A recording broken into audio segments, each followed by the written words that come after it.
Well, Richard, we received this afternoon a letter from the Greek Prime Minister Tsipras, basically requesting for a new ESM program for financial support and requesting an extension of the old program. And we discussed that this evening in the Eurogroup meeting by phone.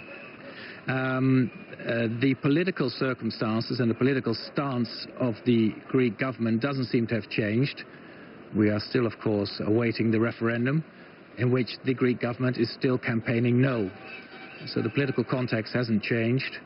The practical circumstances is that the old program expires tonight at 12, and practically and legally there's little we can do. But as I said, also the political circumstances, the political stance of the Greek government hasn't changed. Right. So unfortunately the old program will expire tonight.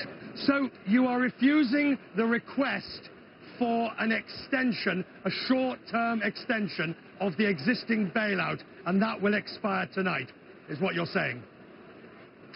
Yes, so the part of the request which is about the extension of the old program is practically impossible, and the political context and the political stance of the Greek government hasn't changed, so the old program will expire.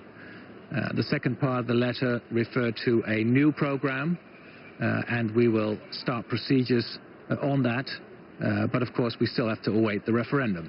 We'll come to the referendum in 1 second. I want to take this bit by bit.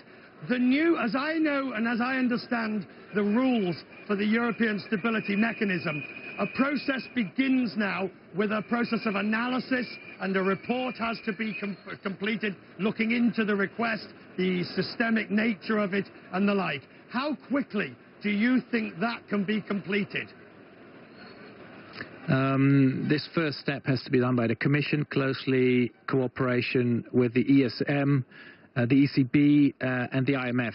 They will look at the urgency, in other words, the financial stability, which is of course at risk, the financial needs and the debt issues.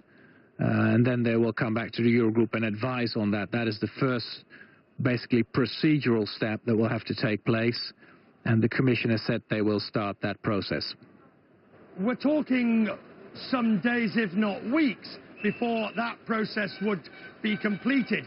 Do you expect the ECB to consider restarting emergency liquidity to Greece in the meantime? Because they're out of bailout, they will be defaulted to the IMF, the ESM is going to take several weeks. So somebody has to fund Greece in the meantime. Well, I'm afraid I can't answer that. Of course, the ECB will take its decisions in full independence. And I think the fact of the matter is that Greece is in default, or will be in default tomorrow morning on the IMF, and also, I believe, on a loan to their own central bank. But they will be in default. I don't think I can alter that in the short term. Any talks about a future program will have to be discussed in the Eurogroup, will have to be assessed by the institutions. I can't say much about that either, except for the fact that also in a new program there will be strict conditionalities, and the problems in Greece's economy and finance and in the banks have deepened, and that requires even more difficult conditionalities than perhaps the ones we've been talking about so far. So this is not an easy road to go down.